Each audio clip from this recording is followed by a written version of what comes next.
So perhaps you can give a few seconds to introducing yourself. Wow. Well, thank you for inviting me for this interview. First of all, who am I? Yay, that's a big question. Well, just in a short timeline, I was manager at a company that provides energy and electricity in houses. And when I was 40 years old, I thought to myself, what will I do with the rest of my life?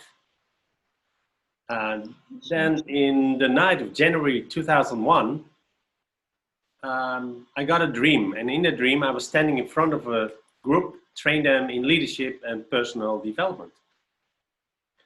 I woke up, thought, this is it. This is my destiny on this planet. This is my calling. So I quit my job after 3 months and followed the course how to become a trainer and coach. And since 2002, I train people in leadership, communication, team building, but also in personal development. And travel all over the world now. So it's my dream, what I do. Follow my dream and follow my heart. And that's, I think, one of the big lessons in life. Very true.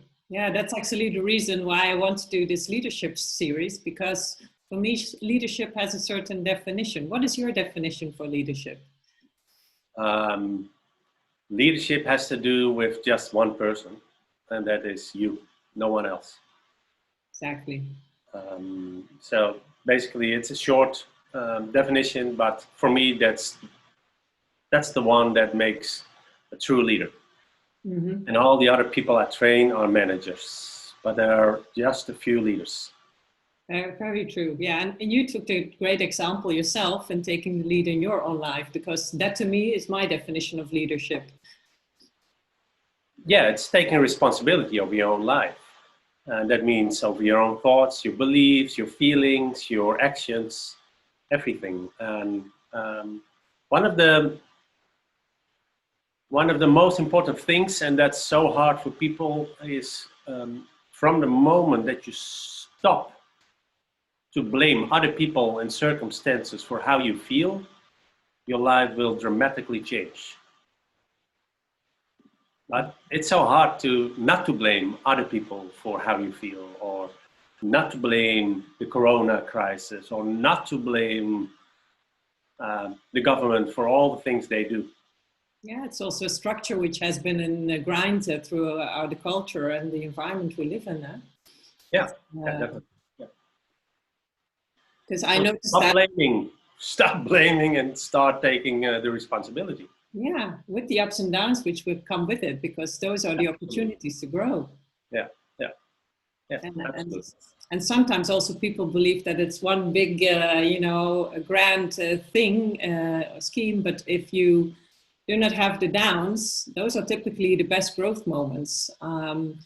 For you, when you transitioned your career, basically, going into the coach world, was it for you because there was a certain moment where you really felt that trigger to change, except for the dream you just mentioned? No, it was slightly, I didn't like it anymore.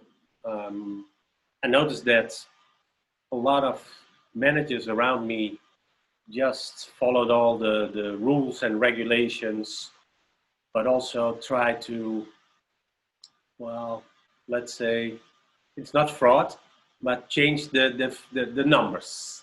Yeah. So it looks good when they went to their own manager. I didn't like that. It's all about honesty also. Leadership is also about honesty to yourself, but also to the outside world. Honesty, integrity, yeah. To me, I had several confrontations with them, and they didn't change. And the only thing I can do is I can change. I could change my attitude there, but I didn't like it anymore. So I've asked myself, I think 3 months long, what will I do with the rest of my life? Yeah. And then the dream came. And that's also what I learned. Ask and you will get an answer. Sometimes it takes 3 months, but there will be an answer. But sometimes it's also for people difficult to see those signals, to see what's coming to you and to interpret that for, was it just a dream and, oh, well, we'll go through my day, or was it a dream signaling something to me for which I can act upon? Well, I can assure you this dream was totally different than all the other dreams I ever had. It was so clear to do this. There was no choice anymore. The choice was already made by the dream. Yeah, it's a super example where you really take leadership of your own life. Do you have other examples where something came up and you really had to show your personal leadership? Because sometimes those are the more difficult situations where you really have to stand up for your own beliefs and values. Yeah.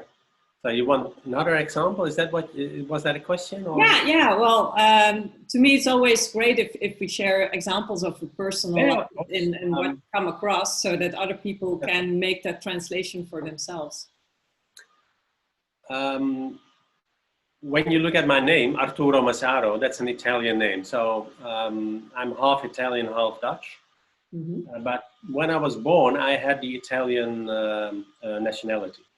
Mm-hmm. And I was 21. I wanted to change my nationality to the Dutch one. So I did it, but I think 3 months later, I got a mail from the government that I have to join the army. It was mandatory in that time. Mm-hmm. I didn't want to go to the army. That's not. It was not your thing. Now I tried everything to not to go and to get out, but they didn't buy it. So I made a decision. When I go to the when I went into the army, I said to myself, I'm not going to eat anymore. Wow, that's quite a decision. Yeah, so it took me 10 days to finally get the assignment that I don't have to be there anymore. But I didn't eat for 10 days in a row. Yeah, I only drank some water and milk at that time. And that's it. We had a focus, because otherwise you can't do it. I was constantly focused. No. So what I did before that, before I had to come there in the army, I visualized every time that I was sitting with all the other guys, but that I was the only one who was not eating. And although I was hungry, I just said to myself, whatever happens, you don't even touch the fork or the knife. Mm. So, for me, it was totally clear that I would succeed, because I had also a job, and I said to my manager, don't hire anyone else for me. I will be back within 2 weeks. That's confidence. You have to go 60 months. No, really, Kees. Mm-hmm. His name was Kees. I said, mm-hmm. I will be back here within 2 weeks. Trust me.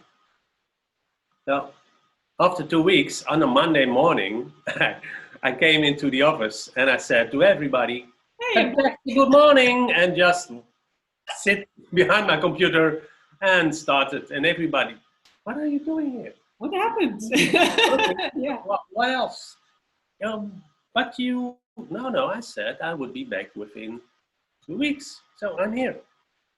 So that's one of the stories. I have more for you, but. So you really, it shows determination. It shows what you wanted to do, clear focus. And I think it's also important, if you want to have a goal and you visualize that, it really helps to accomplish that. Is that one of the things which you consciously already used, or is that something perhaps you learned from that? I think I did it subconsciously. Now I use it consciously, but then the biggest drive was not going to the army. I didn't want to be a soldier. That was my biggest drive. Mm-hmm. And I did a lot of things that I can use now for helping people to set goals. Yeah, exactly. That's what we're referring to. And also perhaps for me, it's always the big trick is the why, you know, if you really know why you're doing stuff, it helps you also to push through and, you know, to have that energy to do it. Was there a clear why attached to it as well for you so that you could follow through, or was that? Yeah, I don't think we need armies on this planet. Yeah. John Lennon said it already. Yeah. What if there was a war and nobody went? Yeah. And then you get all the excuses. Yeah, but if we don't have the army and they have, well, look at Costa Rica. Mm-hmm. They decided to quit and to stop with the army in 1948, and they don't have any problems. They don't have an army. And it's a small country, everybody can invade it if they want, but it won't happen there. Yeah, so your belief was very strong. You knew why you were doing it, so that also then helped you probably to achieve. Because it's not easy to not eat for 10 days. I'm not sure I could manage that. Well, it's pretty easy. After 3 days, you don't have the feeling of being hungry. It's pretty easy. I probably won't try this. But it's also not only about the why, because I hear a lot of people talk about the why, and that's an important one, but part of it, yeah. What is your really burning desire? It's not only about the why, it's also, do you have really a burning desire to achieve this or not? Yeah. Are you dedicated? And dedicated is 100% commitment. And I often say it's not 95, it's not 99, and it's definitely not 99.9%, it's 100% or not. Yeah. And if you don't have the commitment for 100%, that's okay, but don't start. Yeah. Because you will have problems. And if there is not a 100% commitment and you don't have the burning desire to do that, all these thresholds will stop you. Yeah, they will. They look like problems. Yeah. Yeah, they look like problems instead of what can I learn from this? Yeah, that's a real key one. To look at it and see, you know, what you can do about it, to look for solutions, to be creative in it and try to solve it. And perhaps your path is slightly different than you figured at first, but you will still reach your purpose or your end goal, or how you know, which framework you set it for yourself. But if it's pretty clear where you're going, you will find a way. Yeah. Yeah. And that's Hannibal said, we will find a way, either we will make one. Exactly. That's a good quote. Yeah. And what is your biggest purpose, your goal, what you're going towards? For now? Mm-hmm. Well, my calling is that people inspire their own lives. If people are really doing things that they really like and that they feel the inspiration, then I'm happy. And it doesn't matter if it comes through me or someone else, or if people are inspired, that inspires me also. Mm-hmm. So it's about inspiration in general. And for myself, I have some new ideas that I'm going to do with my new partner. Well, that's exciting. Yeah. About the Conscious World Academy. What we believe is that if people are more conscious, we have a better world. Mm-hmm. And if you just find your purpose in life, a lot of negative emotions will fade away. Sure. Because I'm doing what I like. So why should I be jealous at you because you do things that you like?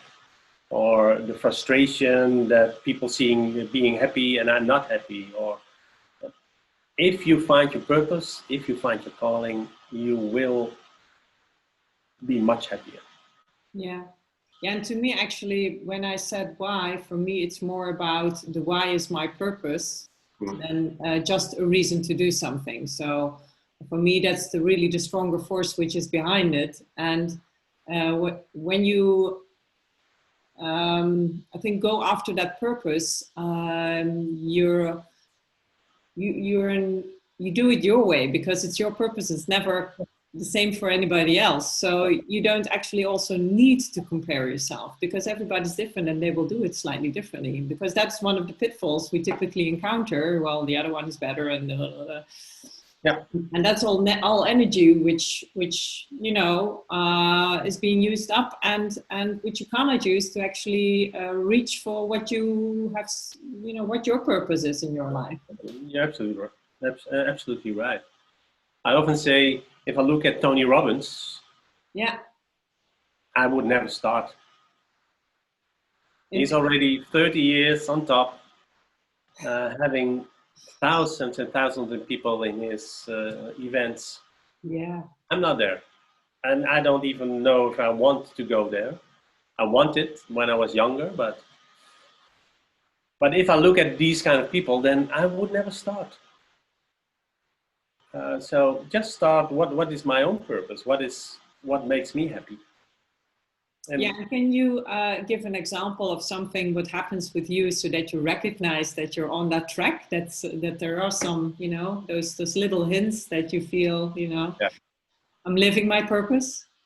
Well, that is basically through all the day. I just came back from a 2.5 week vacation holiday, and I was looking. My wife, my partner, and I, we were looking for 4-leaf clover. Ah, beautiful. Yeah. We couldn't find it because we were standing in front of a labyrinth and we wanted to walk the labyrinth with the 4-leaf clover. We couldn't find it.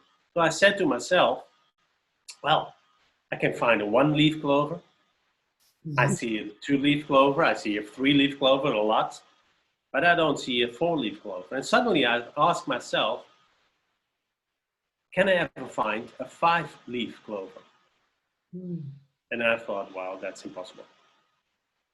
And this was last Wednesday.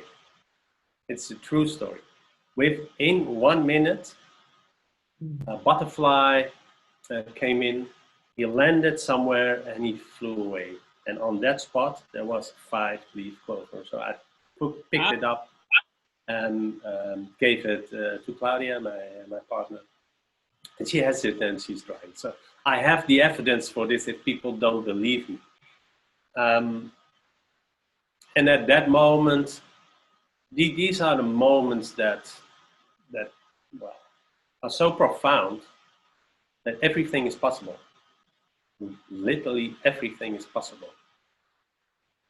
Like, you have to see it, you have to believe it, and then you have to let it go.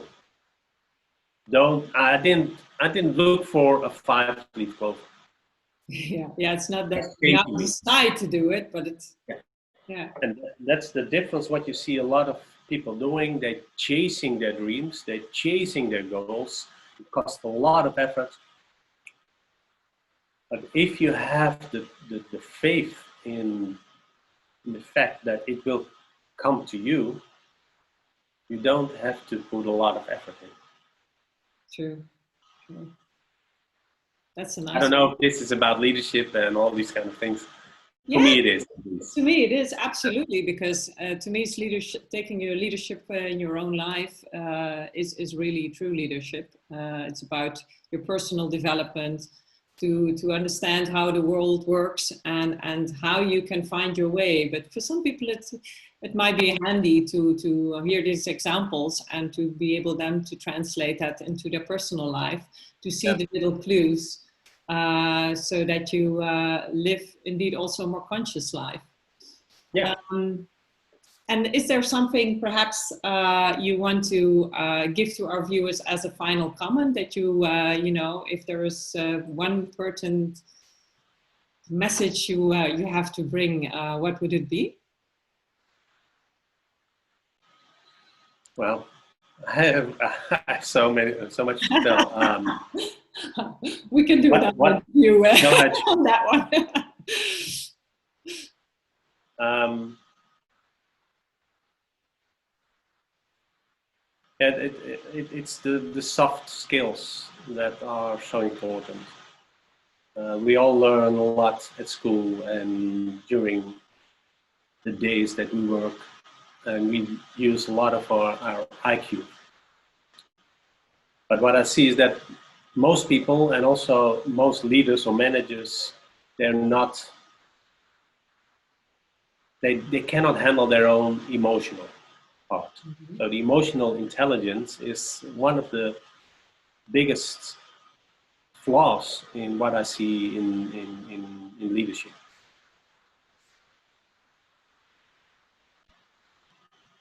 And what I want to say to all the listeners now is that you are already good enough. You don't have to prove yourself to anyone, literally no one on this planet. You won the biggest race in your entire life already, from millions and millions and millions of others. And that was the moment that you entered as first, as a seed to the womb. You won that race. You don't have to prove anything anymore. You're good as you are right now. Don't do what the society expects from you. Do what yourself. Do what you want yourself. Every day, at least, to do 2 things that makes you happy. Minimum 2 things. Start it in the morning, and you will see how it will help you during the whole day. Abraham Maslow said, self-realization you can only achieve if you don't take any clue or cue from what the society wants from you. Do it yourself. You need society to help you. You cannot do it alone, but it starts with you. And it starts, I think, people think in 2 things that's the reason why we don't reach our goals. We think in lack. Yeah, sure. It's not possible. And we think we're not worth it. Yeah, it's one of those profound beliefs where many people struggle with. I'm not enough. Yeah, I'm not good enough. Tony Robbins is much better than I am. Much better. That's what I thought. I don't say I'm as good as Tony Robbins, but I know I'm good. I know I inspired so many people already all over the planet. I don't have any, I don't need any. You did me, in the beginning of your career, starting out as a coach, you inspired me. And I got for that. Yeah, and it's not to brag, but I've got a lot of messages during the last 2 weeks. I miss your posts every day. Where are you? Well, I'm on holiday. And it's even from people from the US, from Brazil. And that's the nice part. Mm-hmm. You are good enough. Love yourself, really. Well, that's a great message to end with. Thank you, Arturo, for your wisdom, for sharing views on leadership, what you can do yourself and how it all works. And may we all work on a more conscious world. It's a very beautiful purpose you're going after. So thank you for this. Okay. And we'll speak soon. Great, and thank you for this invitation. I loved it, and lots of success with the other ones. Thank you. Okay, bye-bye.